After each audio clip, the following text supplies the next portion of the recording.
আসসালামু আলাইকুম, welcome back to my channel. আজকে আপনাদের ডিম আলুর একটি রেসিপি দেখাচ্ছি।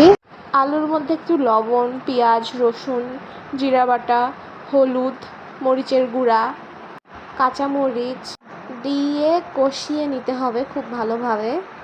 হালকা পানি দিয়ে এখানে আলুটা কষিয়ে নেবেন।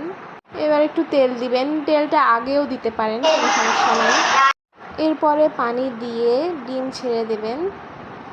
আপনাদের পরিবারে যতজন সদস্য ততটি ডিম ছেড়ে দেবেন। এই খাবারটি খুবই লোভনীয়, মজাদার। বেশি করে ঝাল দিয়ে রান্না করলে আরও বেশি মজা হয় খেতে। আপনারা চাইলে অনেক বেশি ঝাল দিয়ে রান্না করতে পারেন। তারপর 20 মিনিট পরে দেখবেন তরকারিটি প্রায় হয়ে গেছে। আপনারা যতখানি ঝোল রাখবেন ততখানি রেখে তরকারিটি সবার মাঝে পরিবেশন করতে পারেন। তারপর আমি সকালের গরম ভাতের সাথে এই তরকারিটি দিয়ে খেয়েছিলাম। খুবই মজাদার এই খাবার এটি। ছোট বড় সবাই খেতে পারবে, খুবই ভালো লাগে খেতে। তারপরে চা খেয়েছিলাম। চা খেয়ে একটি কাঁচা মিঠা আম খেয়ে আমি আমার আজকের ব্লগটি শেয়ার করছি।